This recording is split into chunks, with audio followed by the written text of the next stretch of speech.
Hi friends, आप सुन रहे हैं डेरेन हार्डी की लिखी हुई प्रसिद्ध किताब द कंपाउंड इफ़ेक्ट और मैं हूं आपका दोस्त विनोद। आप हैं सक्सेस फॉर यूट्यूब चैनल के साथ और आज हम चर्चा कर रहे हैं अध्याय 4 की। अध्याय 4 में बताया गया है गति के बारे में, लय या गति। डेरेन हार्डी कहते हैं, मैं आपका परिचय अपने बहुत अच्छे मित्र से कराना चाहूँगा। यह मित्र Beyonce, Jeff Bezos, Serena Williams, Indira Nooyi, LeBron James, Meryl Streep और हर अन्य बेहद सफल व्यक्ति के करीब है और यह आपके जीवन पर इतना प्रभाव डालेगा जितना कोई दूसरा नहीं डाल सकता। मैं आपका परिचय मो या बिग मो से कराना चाहूँगा, जैसा मैं उसे प्यार से कहता हूँ। इसमें कोई शक नहीं है कि बिग मो सफलता की सबसे शक्तिशाली और रहस्यमयी शक्तियों में से एक है। आप उसे देख नहीं सकते, महसूस नहीं कर सकते, लेकिन आप जान जाते हैं कि यह कब आपके पास है। आप यह भरोसा नहीं कर सकते कि बिग मो हर बार आपके पास आ जाएगा, लेकिन जब यह आता है तो वाह, बिग मो आपको सफलता की ऊंचाइयों पर स्थापित कर सकता है। और एक बार जब बिग मो आपके साथ होता है तो कोई भी किसी तरीके से भी आपकी बराबरी नहीं कर सकता। बिग मो की शक्ति का दोहन करना। अगर आपको अपनी हाई स्कूल की फिजिक्स की क्लास याद है, और आपको तो होगी ना, तो आपको न्यूटन का पहला नियम भी याद होगा, जिसे निष्क्रियता के नियम के रूप में भी जाना जाता है। निष्क्रिय अवस्था वाली वस्तुएं निष्क्रिय ही बनी रहती हैं जब तक कि कोई बाहरी शक्ति उन पर काम नहीं करे। गतिमान वस्तुएं गति में बनी रहती हैं जब तक कि कोई बाहरी शक्ति उनकी गति को रोक नहीं दे। दूसरी तरह से कहें तो सोफा तोड़ने वालों में आगे भी सोफा तोड़ते रहने की ही प्रवृत्ति होती है। दूसरी ओर सफल लोग जो सफल लय में आ जाते हैं, सफल रिदम में आ जाते हैं, लगातार अपने शरीर को कष्ट देते रहते हैं और अंत में ज़्यादा हासिल करते हैं। गति बनाना आसान नहीं है, लेकिन जब आप एक बार यह कर लेते हैं तो फिर आगे जो होता है वह देखने लायक होता है। अपने जीवन में परिवर्तन करना भी ऐसा ही होता है। आप एक बार में एक छोटे कदम, एक एक्टिविटी से प्रक्रिया शुरू करते हैं। शुरुआत में प्रोग्रेस स्लो होती है, लेकिन जब नई आदत शुरू हो जाती है तो कुछ समय बाद बिग मो पार्टी में शामिल हो जाता है। इसके बाद आपकी सफलता और परिणाम तेजी से कंपाउंड होते हैं, यानी चक्रवृद्धि होते हैं। जब कोई रॉकेट शिप उड़ान भरता है तब भी यही होता है। स्पेस शटल अपनी उड़ान के पहले कुछ मिनटों में इतना ज़्यादा ईंधन खाती है जितना बाकी यात्रा में नहीं खाती। ऐसा क्यों? क्योंकि इसे गुरुत्वाकर्षण की शक्ति से आज़ाद होना होता है। जब यह ऐसा कर लेती है तो इसके बाद यह अंतरिक्ष में आराम से यात्रा कर सकती है। मुश्किल हिस्सा ज़मीन से ऊपर उठना। आपके पुराने तौर तरीके और आपकी पुरानी कंडीशनिंग झूले की निष्क्रियता या गुरुत्वाकर्षण की शक्ति जैसे हैं। हर चीज़ इनएक्टिव बने रहना चाहती है। आपको इनएक्टिविटी यानी निष्क्रियता को तोड़ने और नया काम शुरू करने के लिए बहुत सी एनर्जी की ज़रूरत होगी, लेकिन एक बार जब आपको गति मिल जाती है तो फिर आपको रोकना मुश्किल होता है, लगभग असंभव होगा। डेरेन हार्डी आगे कहते हैं, कभी सोचा है कि सफल लोगों में ज़्यादा सफल बनने की प्रवृत्ति क्यों होती है? अमीर ज़्यादा अमीर क्यों बनते हैं? खुश लोग ज़्यादा खुश क्यों बनते हैं? खुशकिस्मत लोग ज़्यादा खुशकिस्मत क्यों बनते हैं? उनके पास मोह है। जब यह आपके पास होता है तो आपकी लॉटरी लग जाती है। लेकिन बिग मो समीकरण के दोनों हिस्सों पर काम करता है। यह आपके पक्ष में भी काम कर सकता है और विपक्ष में भी काम कर सकता है। चूँकि कंपाउंड इफेक्ट का सिद्धांत हमेशा काम कर रहा है, इसलिए अगर नेगेटिव आदतों को नहीं रोका जाए तो वे गति पकड़ सकती हैं और दुर्भाग्यशाली परिस्थितियों तथा परिणामों की तीव्र गिरावट उत्पन्न कर सकती हैं। निष्क्रियता का नियम कहता है कि निष्क्रिय वस्तुओं की निष्क्रिय बने रहने की प्रवृत्ति होती है। कंपाउंड इफेक्ट का सिद्धांत आपके खिलाफ काम कर रहा है। आप सोफे पर बैठकर जितने ज़्यादा समय तक नेटफ्लिक्स देखते हैं, आपके लिए उठकर कोई दूसरा काम करना उतना ही ज़्यादा मुश्किल होगा। तो आइए इसी समय शुरू करते हैं। आप बिग मो को अपने पास कैसे आमंत्रित कर सकते हैं? आपको सबसे पहले तो काम को शुरू करना होता है। आपको वो चीज़ें करके मैदान में पहुंचना होता है जिन पर हमने अब तक बात की है। डेरेन हार्डी कहते हैं, नंबर 1, अपने लक्ष्यों और बुनियादी लाइफ वैल्यूज़ पर आधारित नए चयन करें। नए सकारात्मक व्यवहारों या गतिविधियों से इन सेलेक्शंस पर काम करना। जो आपने चुनाव किए हैं उन पर पॉजिटिव व्यवहारों से और पॉजिटिव एक्टिविटियों से इन पर काम करना। नंबर 3 है नई आदतों को स्थापित करने के लिए उन गतिविधियों को पर्याप्त लंबे समय तक दोहराना, यानी लंबे समय तक कंटिन्यू रखना। अपने दैनिक अनुशासनों की दिनचर्या और लय बनाना। नंबर 4 है अपने दैनिक अनुशासनों की दिनचर्या और लय बनाना, यानी आप रिदम बनाएंगे और दैनिक अनुशासन। और नंबर 5 पर्याप्त समय तक निरंतर, लंबे समय तक निरंतर बने रहना, यानी लंबे समय तक आपको करना होगा। फिर धमाका, बिग मो आपके दरवाजे पर लात मारकर घुस आता है। यह एक अच्छी चीज़ है और इसके बाद आपको कोई नहीं रोक सकता। डेरेन हार्डी कहते हैं शायद आपके पास आईपॉड होगा। आपने कभी उस विकास के बारे में सोचा है जिसने इस छोटे से यंत्र को इतना सफल बनाया? एप्पल कंपनी आईपॉड लॉन्च करने से बहुत पहले से मौजूद थी। हालांकि मैक कंप्यूटरों के काफ़ी वफादार लॉयल अनुयायी थे, लेकिन कुल पीसी बाजार में एप्पल का प्रतिशत ज़्यादा नहीं था। आईपॉड निश्चित रूप से बाजार में उतरने वाला पहला MP3 प्लेयर नहीं था। वास्तव में एप्पल को मैदान में उतरने में देर हो गई थी, लेकिन उनके लिए कोई शक्तिशाली चीज़ हो रही थी। ग्राहकों की निष्ठा कायम करने के लगातार प्रयास, हाई क्वालिटी के प्रति लगातार समर्पण और इनोवेटिव डिज़ाइन और उपयोग जिसे यूज़ करने में आसानी की दिशा में लगातार कठोर मेहनत। उन्होंने MP3 प्लेयर को सरल, शानदार और यूज़र फ्रेंडली बनाया। इसके बाद उन्होंने मनोरंजक तथा नवाचारी विज्ञापन अभियानों में इसका प्रचार किया और यह कारगर रहा। इससे जनता की नब्ज पकड़ ली। लेकिन आईपॉड रातों रात सफल नहीं हुआ। जिस साल एप्पल ने आईपॉड को उतारा उस साल उनकी आमदनी बढ़ने के बजाय घट गई। पिछले साल आमदनी 30% बढ़ी थी, जबकि उस साल यह 33% घट गई। अगले साल भी आमदनी 2% घटी, लेकिन उसके अगले साल यह 18% बढ़ गई और उसके अगले साल 33%। उसके बाद बिग मो उनका साथ देने के लिए पहुंच गया। तेज़ धमाका करते हुए एप्पल ने अपनी आमदनी 68% बढ़ा ली और MP3 प्लेयर्स बाजार की 70% से ज़्यादा हिस्सेदारी पर कब्जा कर लिया। जैसा आप जानते हैं, इसके बाद से बिग मो उनके स्मार्टफोन यानी आईफोन के साथ बाजार पर वर्चस्व जमाने में उनकी मदद कर रहा है और डिजिटल म्यूजिक डिस्ट्रीब्यूशन में भी iTunes के साथ। गूगल कुछ समय तक छोटा और संघर्ष करता सर्च इंजन था। आज अपने खंड में इसकी 90% से ज़्यादा हिस्सेदारी है। वीडियो शेयर करने वाली वेबसाइट यूट्यूब फरवरी 2005 में बनी और उसी साल नवंबर में ऑफिशियली शुरू हुई। लेकिन जब तक उन्होंने लेजी संडे डिजिटल शॉर्ट को पेश नहीं किया, जो मूलतः सैटरडे नाइट लाइव पर प्रसारित हुआ था, तब तक लोग इसे खोजने के लिए बड़ी तादाद में यूट्यूब पर नहीं गए। वह यूट्यूब वीडियो क्लिप वायरल हो गई। इसे 5 मिलियन बार देखा गया था और इसके बाद NBC ने उनसे इसे हटाने को कहा। क्लिप तो हट गई, लेकिन यूट्यूब के साथ बिग मो आ गया। इसके बाद तो उन्हें पकड़ने का कोई तरीका नहीं था। आखिर उनके पास मो था। आज यूट्यूब दूसरी सबसे लोकप्रिय सोशल मीडिया वेबसाइट है और सारे मोबाइल इंटरनेट ट्रैफिक के 1/3 से ज़्यादा यानी 37% के लिए अकेला जिम्मेदार है। गूगल ने यूट्यूब के 2 युवा संस्थापकों से संपर्क किया और उनकी कंपनी के साथ उनके मो को खरीदने के लिए उन्हें $1.65 अरब दिए।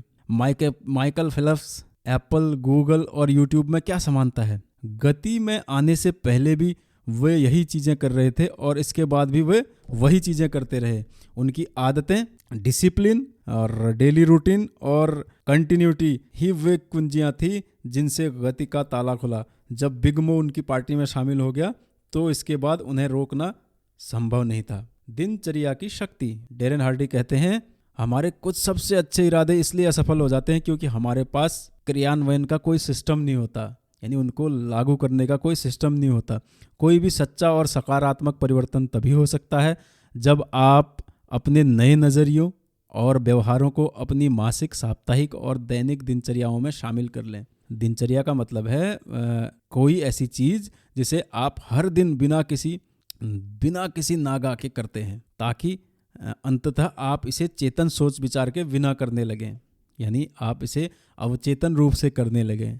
जिस तरह आप ब्रश करते हैं या सीट बेल्ट लगाते हैं। चुनौती जितनी ज़्यादा बड़ी होती है, हमारी डेली रूटीन यानी दिनचर्याओं को भी उतना ही कठोर होना पड़ता है। कभी सोचा है कि मिलिट्री बूट कैंप इतने मुश्किल क्यों होते हैं, जहां तुलनात्मक रूप से छोटे काम बेहद महत्वपूर्ण बन जाते हैं, जैसे बिस्तर जमाना, अपने जूते चमकाना या अटेंशन में खड़े होना। युद्ध में जाने वाले सैनिकों को तैयार करने के लिए दिनचर्याएं बनाना सबसे प्रभावी तरीका है, ताकि वे सैनिक बेहद दबाव में भी कार्यकुशल, उत्पादक और विश्वसनीय प्रदर्शन कर सकें। बुनियादी प्रशिक्षण के दौरान स्थापित की गई ये दिनचर्याएं आसान दिखती हैं, लेकिन इतनी सटीक होती हैं कि नरम, भयभीत और लापरवाह किशोर अंततः छरहरे, कॉन्फिडेंट और लक्ष्य संचालित सैनिक बन जाते हैं, वह भी सिर्फ 8 से 12 सप्ताह में। उनकी दिनचर्याओं की रिहर्सल इतनी अच्छी तरह कराई जाती है कि ये युवा सैनिक युद्ध के कोलाहल में भी सटीकता से कॉमन सेंस के साथ काम करते हैं, और प्रशिक्षण और अभ्यास का यह गहरा स्तर सैनिकों को उनके कर्तव्य के लिए तैयार करता है। हो सकता है कि आपका जीवन इतना मुश्किल या खतरनाक नहीं हो, लेकिन जब तक आप अपने शेड्यूल में उचित दिनचर्याएं नहीं बनाएंगे, तब तक आपके जीवन का परिणाम अनकंट्रोल्ड और अनावश्यक रूप से मुश्किल हो सकता है। अनुमान लगाने योग्य दैनिक अनुशासनों की दिनचर्या बना लें, क्योंकि इसी से आप जीवन के युद्ध में विजय हासिल करने के लिए तैयार होते हैं। डेरेन हार्डी कहते हैं, मैंने बहुत से बेहद सफल लोगों और व्यावसायिक लीडर्स के साथ काम किया है। मैंने गौर किया है कि उनमें न सिर्फ अच्छी आदतें होती हैं, बल्कि उनमें से प्रत्येक ने अपने दैनिक अनुशासनों के लिए निरंतर डेली रूटीन बनाया है। यह एकमात्र तरीका है जिससे हमें कोई भविष्य सूचक ढंग से अपने व्यवहार को नियंत्रित कर सकता है। इससे बचने का कोई उपाय नहीं है। अच्छी आदतों और डिसिप्लिन के आधार पर बनी हुई डेली रूटीन सबसे सफल लोगों को बाकी लोगों से अलग करती है। दिनचर्या बेहद शक्तिशाली होती है। लाभकारी और प्रभावी दिनचर्या बनाने के लिए आपको सबसे पहले तो यह निर्णय लेना होगा कि आप किन व्यवहारों और आदतों पर अमल करना चाहते हैं, और साथ ही उन व्यवहारों पर भी नजर डालें जिन्हें आप जोड़ना और घटाना चाहते हैं। मान लें कि आपने सुबह की दिनचर्या तय कर ली है। अब मैं चाहता हूं कि आगामी निर्णय तक आप इसे कांसे की मूर्ति की तरह ठोस और स्थिर बना लें। आप सुबह सोकर उठते हैं, आप इसे करते हैं, कोई भी बहस नहीं। अगर कोई व्यक्ति या कोई चीज़ बाधा डालती है तो आप दोबारा से शुरू करते हैं, ताकि आप अपने आने वाले प्रदर्शन की सही नींव रख सकें। अपने दिन के दोनों सिरों की दिनचर्याएं बनाएं, सुबह और शाम की, और उठें और चमकें। सबसे पहले तो मैं उस हर चीज़ के बारे में सोचता हूं जिसके लिए मैं कृतज्ञ हूं। डेरेन हार्डी कहते हैं, सुबह उठने से सबसे पहले मैं क्या करता हूं? सबसे पहले तो मैं उस हर चीज़ के बारे में सोचता हूं जिसके लिए मैं कृतज्ञ हूं। मैं अपने मन को प्रचुरता के सामंजस्य में लाता हूं। आपके पास जो पहले से है, जब आप उसके प्रति कृतज्ञता की भावना से अपना दिन शुरू करते हैं, तो आप पर संसार की दृष्टि, क्रिया और प्रतिक्रिया बदल जाती है। मैं जो दूसरी चीज़ करता हूँ वह आपको थोड़ा अजीब लग सकती है। मैं किसी को प्रेम भेजता हूँ। प्रेम पाने का तरीका प्रेम देना है, और मैं एक चीज़ ज़्यादा चाहता हूँ, वह है प्रेम। मैं एक व्यक्ति के बारे में सोचकर प्रेम भेजता हूँ। वह कोई भी हो सकता है, कोई मित्र, रिश्तेदार, सहकर्मी या सुपर बाजार में मिला कोई व्यक्ति, इससे कोई फर्क नहीं पड़ता। और फिर मैं उसके प्रति सारी अच्छाई की कल्पना करके उसे प्रेम भेजता हूँ। कुछ लोग इसे आशीर्वाद, दुआ या प्रार्थना कहेंगे। मैं इसे मानसिक प्रेम पत्र कहता हूँ। और फिर मैं अपने नंबर 1 लक्ष्य के बारे में सोचता हूँ और तय करता हूँ कि मैं उस दिन इसके ज़्यादा करीब पहुँचने के लिए कौन सी 3 चीज़ें करूँगा। मिसाल के तौर पर, यह लिखते वक्त मेरा नंबर 1 लक्ष्य है कि अपने वैवाहिक जीवन में प्रेम और अंतरंगता को गहरा करना। मैं हर सुबह मैं 3 चीज़ों की योजना बनाता हूँ जिनसे मेरी पत्नी को यह महसूस हो कि मैं उससे प्रेम करता हूँ, उसका सम्मान करता हूँ और वह सुंदर है। आप अपने आप से पूछें, अगर मैं आज केवल 3 काम कर सकूं तो वे कौन से काम होंगे जो बड़े लक्ष्यों के करीब पहुंचने में मुझे सबसे बड़े परिणाम देंगे। जीवन की लय। डेरेन हार्डी कहते हैं, जब लोग सकारात्मक दिशा में नया प्रयास करते हैं तो वो शुरुआत में लगभग हमेशा उसकी अति कर देते हैं। जाहिर है, मैं चाहता हूं कि आप सफलता की लय तय करने के बारे में रोमांचित महसूस करें, लेकिन आपको एक ऐसी दिनचर्या बनाना चाहिए जिसकी मदद से आप उस सकारात्मक काम को पुनर्विचार या समझौते के लंबे समय तक कर सकें। मैं नहीं चाहता कि आप उन दिनचर्याओं के बारे में सोचें जिन्हें आप इस सप्ताह, महीने या अगले 90 दिन तक कर सकते हैं। मैं चाहता हूं कि आप उस बारे में सोचें जिसे आप जीवन भर कर सकते हो। संचयी परिणाम यानी वे सकारात्मक परिणाम जिनका आप अपने जीवन में अनुभव करते रहना चाहते हैं, जिन्हें लंबे समय तक निरंतरता से दोहराया जाए। जब आप हर दिन सही कदम उठाते हैं तो आप जीत जाते हैं, लेकिन बहुत ज़्यादा की कोशिश करने का मतलब यह है कि आप खुद को असफलता की कगार पर पहुंचा रहे हैं। मेरे एक मित्र ने सोशल मीडिया पे पोस्ट की हुई अपनी तस्वीर देखने के बाद फिट होने का निर्णय लिया। उसके बाद उसके लिए यह जीवन शैली का भारी परिवर्तन था। अपनी नौकरी में उसे दिन भर में कम से कम 12 घंटे बैठना होता है और उसे व्यायाम से नफरत है। उसने स्पष्ट किया कि पहले वह कुछ बर्तनों का इस्तेमाल करने से बचता था या उन फाइलों को उठाने से कतराता था। अगर इस काम के लिए उसे झुकना या उकड़ूं बैठना होता था तो फिजिकल एक्टिविटी से उसे इतना कष्ट होता था। इसके बावजूद उसने फिट होने का संकल्प ले लिया। उसने ताबड़तोड़ एक जिम की सदस्यता ले ली, एक पर्सनल ट्रेनर नियुक्त किया और एक दिन में 2 घंटे का वर्कआउट करने लगा। सप्ताह में 5 दिन। मैंने कहा, तुम गलती कर रहे हो। तुम इस समर्पण को कायम नहीं रख पाओगे और अंततः इसे करना छोड़ दोगे। तुम असफलता को आमंत्रित कर रहे हो। उसने मुझे आश्वस्त किया कि वह हमेशा हमेशा के लिए बदल गया है। यहाँ तक कि उसके ट्रेनर ने भी इस गहरे दबाव की तरफदारी की। रिचर्ड ने कहा, मैं समर्पित हूँ।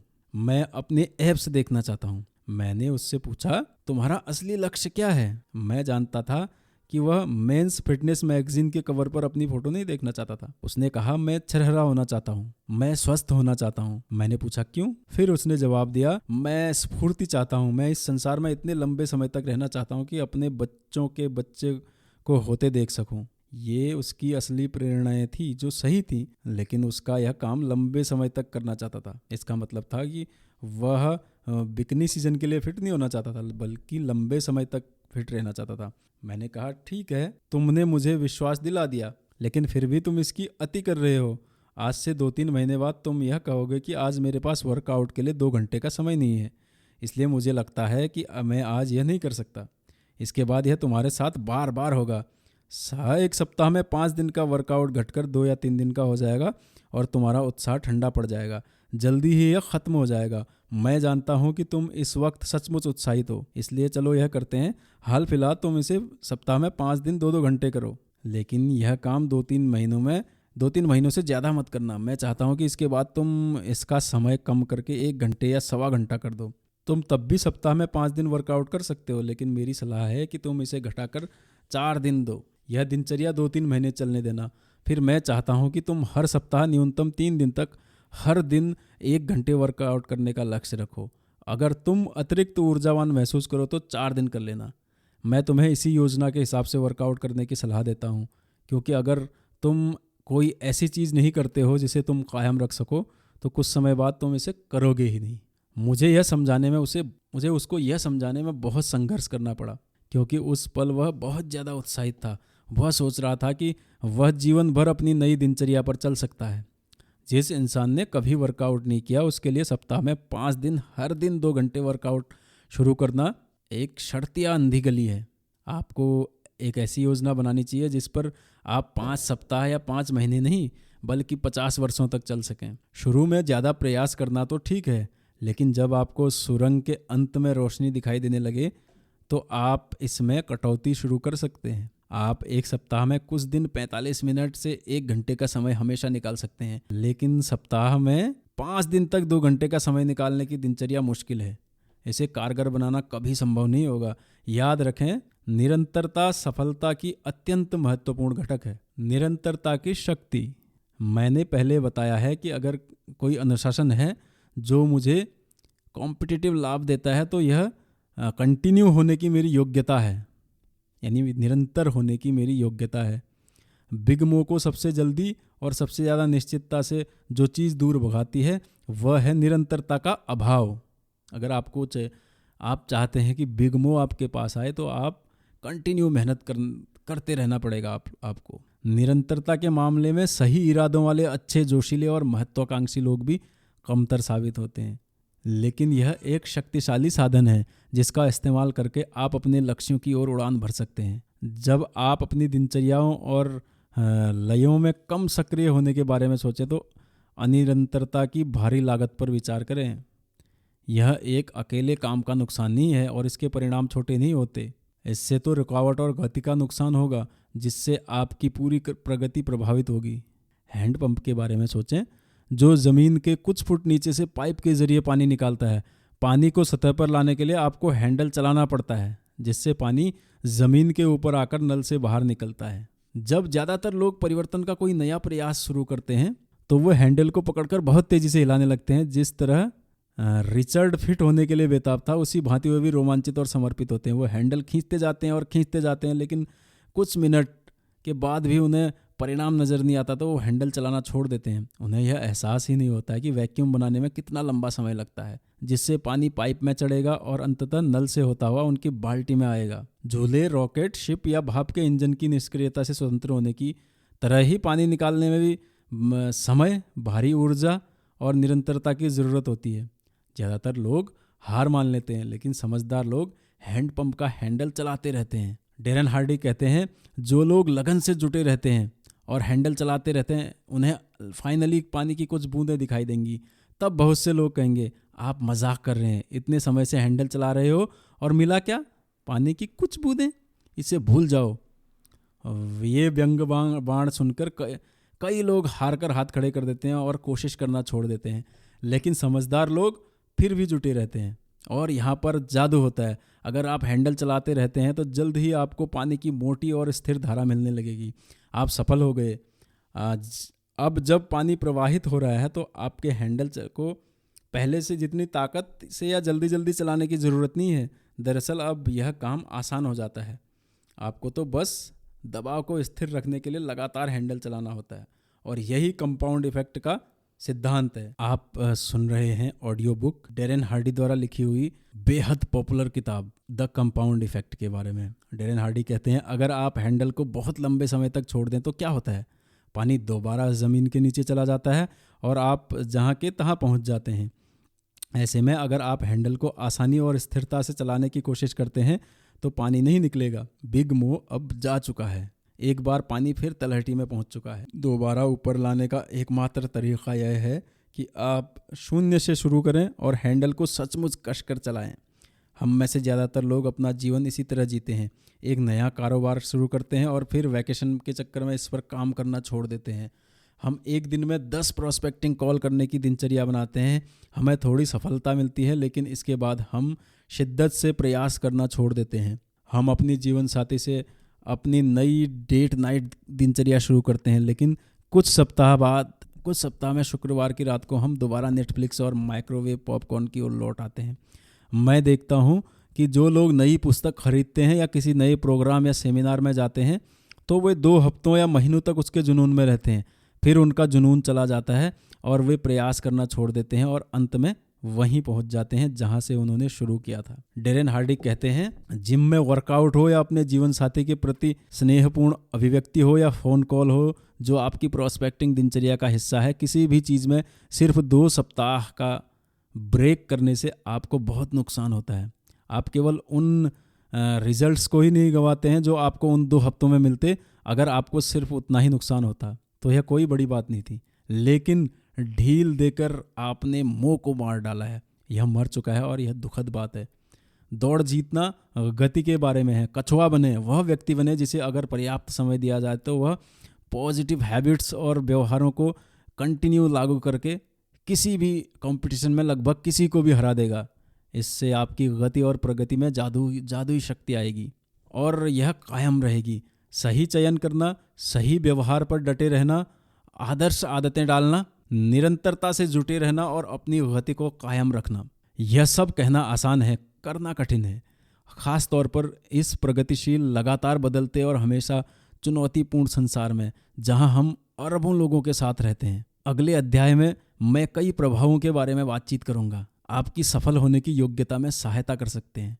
जो प्रभाव आपकी सफल होने की योग्यता में सहायता कर सकते हैं या बाधा डाल सकते हैं। ये व्यापक प्रभाव प्रभावी और निरंतर हैं। उनका इस्तेमाल करना सीखें, वरना उनकी वजह से आप अंततः पराजित हो सकते हैं। दोस्तों, डेरेन हार्डी ने कुछ कदम दिए हैं, संक्षिप्त जो कार्य हैं जो आपको करने चाहिए।